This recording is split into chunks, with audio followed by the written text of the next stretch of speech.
We have a fantastic panel in front of us tonight, and they're going to tell us each of their own unique journeys about how they came to start their own business. We have young bosses, people who started businesses right out of college or high school. We have older ones who started businesses after having worked in, as I said, traditional employment. We have men, we have women, we have a nice diversity here tonight. I'm going to ask each panelist a very, very easy question, which is, what is it about being an entrepreneur that you love so much? I'm going to start with you, Samantha, because I'm going to call on you first. Dang it. I was holding the mic and I was like, I know this is coming. What do I love about it so much? The people that I meet. I'm a people person, and I chose a career that I would get up every day and love and be able to do something that would allow me to make genuine connections, and I get to do that. And so every day is fulfilling, and I wouldn't change it for anything. Yeah, sure. That's a great answer, Samantha. I would say that the rush, I mean, no matter how much I plan my day or week, there's always a snowball that hits me from left field that I've never seen coming. So I'd say the rush, that the adrenaline, the high, I absolutely love it. So yeah. So for me, I think actually the most interesting part is that as much as it's about an external journey, it's actually very internal too. So it's really, you get to learn and grow as a person in it. So I think that was something that I didn't expect, and I think it was quite fulfilling actually. My name is Thierry. As he said, entrepreneurship to me, the reason why I love it so much. My father was a writer, just to give you guys context, and he used to tell me that words have meaning and they matter, right? And the etymology of entrepreneurship means to start something. So my rush comes from just starting stuff. I love to literally start stuff. Point blank, period. That's why I love entrepreneurship. I really don't like routine, and being able to be constantly challenged every day. I mean, I've been an entrepreneur for 15 years, but I feel like I've had 12 different jobs. I'm always changing, almost on a yearly basis, what I do every day, and that's what I really enjoy. I've never been bored in the last 15 years. It's never happened that I looked at my watch at work, and I just hope it was a longer day every day. So I'm going to kind of throw a little curveball here and say, there's got to be one or two things that you hate about being an entrepreneur. What is the worst thing about being an entrepreneur? We're being real here. This is Oprah. This is Ellen. Vince, you go first. What I hate the most? Yeah. It really has to be letting go people. When it's time to make that hard decision and then have those conversations with people that have to leave the organization, I think that's what really is the worst for me. I'd say, Vince, yeah, that I agree with you, but above and beyond that is the things you miss, you know, because you chose work over family or work over friends. It's the things you can't get back, which I've, you know, through my years learned how to delegate and obviously take more time personally, but the things that you just can't get back. Jing, one of the dangers in having a panel with 5 successful entrepreneurs is all they can really talk about to some degree is success, or at least that's what they talk about, and that's what you want to hear. But what I want to do is ask them about adversity, because they didn't get to where they were without overcoming adversity. In fact, if there's one of the lessons that you want to take away from this session tonight, is that you're all going to encounter adversity. All of them have, and all of them will hopefully share an example of that. It's what you do to push through that adversity that makes it so that someday you'll be sitting up here talking about your success as opposed to in the crowd kind of thinking about it or dreaming about it. So perfect. 4 years ago, one of my company, telecommunication company, we go on Dragon's Den. We get a deal with 2, Daniel Henkel and François Lambert. We get a deal with both of them. And I was of the opinion that that's not a deal we should have done. And finding the right partner, oh boy, I could tell you guys a whole lot about this, because I had a co-founder with me that wanted to be famous. I wanted to have impact. I kept telling him, if we have impact and we focus on what we do, fame is gonna come, money's gonna come. But he wanted to be famous. So we did the deal, and just so you guys know, and Kris could attest to this, everything you see on Dragon's Den, Shark Tank, about 2 or 3% of the deals actually really happen. So even though they say yes, 30% don't pass due diligence, and then afterwards it's 2 to 3% of the deals that actually happen. He absolutely wanted the deal to happen. So this actually broke our relationship, and that was really rough. And today I'm a passive partner in that company because of that. So you had to learn to select better partners. Like, I can't be in business with you if you're after fame and I'm after impact. I'm trying to push more women into entrepreneurship, more black and brown people into entrepreneurship, and you just want to be on TV. I did not know that, right? Because I live my truth in my social media and the way I share with everybody. He didn't, and he never showed that part of his until we got the deal at Dragon's Den. So that was definitely a big one. Vince, talk to us, man. Sure. Adversity. Yeah, so when you asked that question, right away I kind of felt something like a, like that feeling of failure that I've had, multiple times, because when you're an entrepreneur, you're on a roller coaster and it's up and down all the time. But there's really one event, there's one feeling that I remember vividly is when I had to close down my Vancouver office. And I'll tell you why afterwards, but just short story. So we had opened an office in Vancouver, and it never really went well, but we kept it there for almost 4 years. And one day we made the decision to close it. So I had to get on a plane, fly for 5 hours, just thinking about that, getting there, letting the people go, emptying the office, putting the furniture on Craigslist, and then flying back. And that whole experience that lasted probably like 36 hours was just the low point for me of the last 15 years.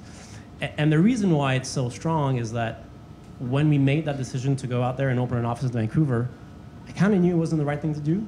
And we kind of let ourselves go by just thinking about, the glam of opening an office all the way to the other side of the country and being in Vancouver, and my partner's a big skier, and having an office near Whistler. And we had an employee that was moving out there. And that's really what triggered it, triggered the move for us. And we didn't want to lose that employee, that key employee at the time. But really, I realized that there's never someone that's important enough for you to take a bad business decision. But regardless, so we opened the office there, and really, after 3 months, it felt like it wasn't going to happen, and we just kept going. And we had a business plan. This is 7 years into our business, so at the time, we had a pretty good business plan. We knew we wanted to expand across the country, but our first stop was Toronto, not Vancouver. And after that, well, we kind of kept it because we were advertising ourselves as a, Canadian brand, and we're across the country, and our employees were really proud of it. And we had to kind of tear all that down and come back to just being a Montreal-only company. And that was a pretty depressing time for me. Like, the low part of my career was the fact that I invested in engineering world for like so many years. I did my bachelor's and master's. I moved to Canada to do my master's here, and then I started my career. And the fact that I've understood that, yeah, it is a successful career, but it's not fulfilling, that was actually a hard moment for sure. It leaves actually a little frustration.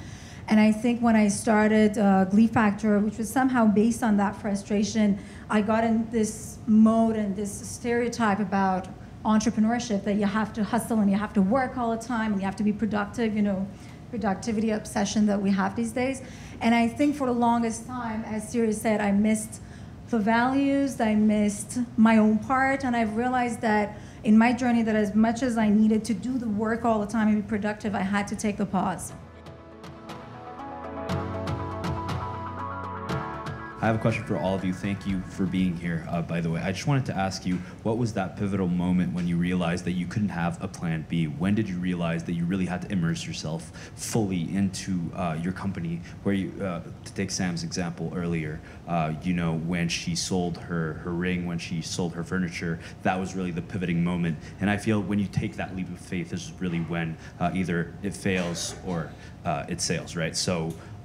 What was that moment for you, and should you really keep a plan B, and how does that impact your decision making in terms of the business itself? Yeah, me the pivotal point was I went to a tough high school, and in my high school we played basketball. A lot of us ended up being professional athletes, and when you grow up in the neighborhoods that I grew up in, you're pushed towards sports. If you go to the city of Montreal, they allocate tons of millions of dollars for sports, but not for entrepreneurship. Right, so one of my childhood friend got murdered, and I said, what if this person had entrepreneurship in his life? Because it saved my life. After coming back from professional career, I picked up entrepreneurship, and it saved my life. But they were selling all the wrong things. They were selling paraphernalia, human beings. And I could have been a person that could have easily frauded your credit cards. I could have been that guy. But I picked up entrepreneurship and decided to sell good stuff. So when he passed away at the age that he did, that was a pivotal point for me to say, I'm going to introduce entrepreneurship to literally people that have never been introduced to entrepreneurship, and I'm going to do it as passionately as I can. Yeah. I was wondering, when you have a really bad week, what do you usually do? What's your routine to blow off some steam? You know what? I don't do it often enough, but the gym. Because when I run it out or work it out, it literally leaves my body, which is a good feeling. Yeah. Other questions from the audience? Can we still answer that? Yeah, quickly. Yeah. I think just reflecting, I do actually a lot of writing, a lot of journaling to somehow understand where the low points are coming from, what happened. It was something that I was not good at. It was something that I have to work on. It's not a right fit. So I write as much as I get some ideas out and just, have a reflective moment on it and just develop some very small, simple goals so that it's just not as bad. Great. We're going to answer your question or get your question in a second. Are there any female entrepreneurs in the room who want to answer a question? Ask a question, rather. We've had. Yes. No, I got it. Okay. We're living, breathing the values, brother. This question is for Sam. I wanted to know, you had mentioned that you had faced the glass ceiling at your corporate job, and what have you learned how not to do so that in your business and your dealings with others that you don't inadvertently recreate that kind of environment? So I like to say that the glass ceiling exists, but it is not bulletproof. So it can be penetrated, and what I've learned not to do is, how do I avoid the double negative here? Do not listen to your people. Do not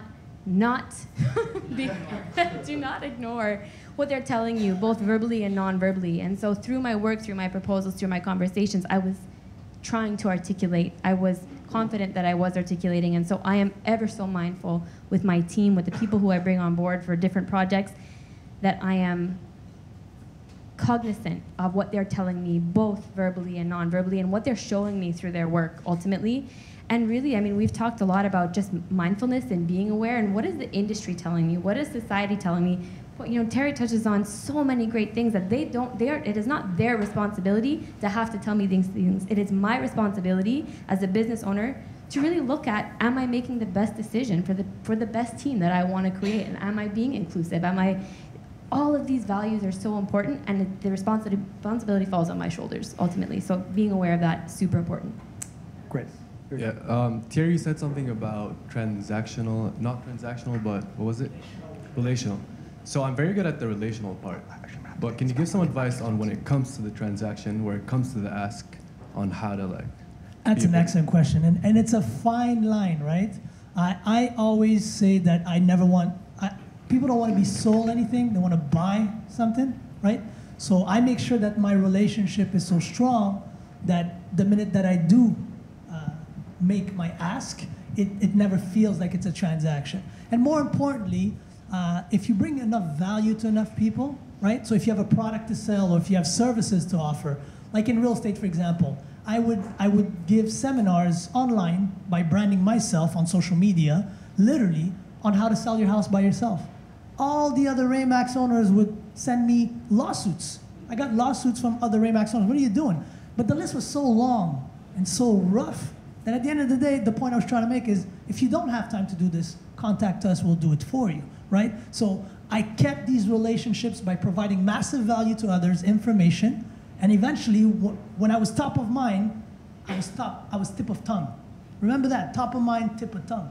So if Thierry's the guy for real estate, the guy for entrepreneurship in the Black and brown community, when an opportunity comes, like Google, yes, Montreal, I'm gonna get a phone call, right? And I didn't have to pitch anything. And I'm creating that relationship. So when you focus on the relational versus transactional, trust me, transactions come to you, right? And that's the difference between being in client acquisition mode and what I like to call client attraction mode. When you bring enough value, business is gonna come to you. Acquiring clients, ask anybody on this panel, is very expensive. Trust me. Everybody here knows their cost of acquisition of client. I'd prefer to attract clients instead of acquire them. Great answer. Hi, I'm in the mental well-being space, and I'm looking to launch a social enterprise. And my question is, for those of you who have funded your business with the help of venture capitalists or investors, I want to learn about that process and what it took you to get there, and how did you connect with these people? You touched on it. Venture capitalists, at the end of the day, they don't invest in the message versus the messenger. They want to know, can you be good with our money, period. Is she going to be the person to lead the proper team? And am I investing? So you're coming up in the healthcare for, no. Mental well-being space, mental health. Well-being space, right? So let's say you have, so it's a product, it's a service? It's a product and a service. There you go. So regardless of how good your brand is, because I touched on this quick, your brand is not going to be what you say it is, it's going to say what they say it is, what the people say it is, right? So at the end of the day, when the VCs are going to come, they're going to want to know, what are people saying about that brand? Is that brand valuable? More importantly, is it scalable? Because the VC is in this for a couple of months and they're out. If a year or 2 years. I'm not talking about BDC, I'm talking about like real hard lending VC.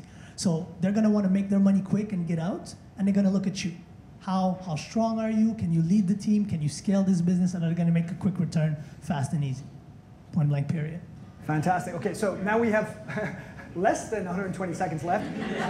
I'm going to ask our panelists to give one last piece of advice that they want. If no one leaves this room without this one piece of advice, they will have not done their job tonight. 30 seconds or less. Vince, go. All right, quickly. Don't overthink it. If you want to start a business, just go do it. Give it a shot. Even if you fail, you're going to learn so much, so it'll never be a mistake. So just do it. Nogol. I mean, first, I just want to I just want to thank Yes Montreal. Use the communities that are out there. Use all these amazing resources that we have, because it's amazing. Second, I think, which is the most important part, get the pieces that you find interesting, but define your own hustling journey. Define your own journey. Don't listen to the stereotype. We're coming from different paths, so build your business and your path based on who you are and what you want to build. Great. Kris. Pass. Can I actually pass it along? Yeah. Sure. My advice, folks. He's out of advice. would Samantha. be for anyone who's on your phone right now to stop. Yeah. Because, not because it's me, but because it's about being in the moment. And when it comes to entrepreneurship and your life, these moments are fleeting. And I bet you, for anyone who's on your phone, you can't tell me what Vince said. That is knowledge lost. And if you're here right now in your journey, you're going to be able to absorb so much more and do more for your clients. Great advice. Thierry, 20 seconds. And no props. No props. Thank you guys for being here. I love y'all. I hope you find purpose, value, and you find what you're passionate and willing to suffer for. Point blank, period. Stay influential. Kris found some advice. Go, Kris. I wanted to make sure I had the attention. So I would just say one thing: no matter what you do, be human. We're all humans, and to Samantha's point, just be human. There's a lot of great opportunity out there. So whatever you do, just be human. Fantastic. Ladies and gentlemen, let's give a big round of applause.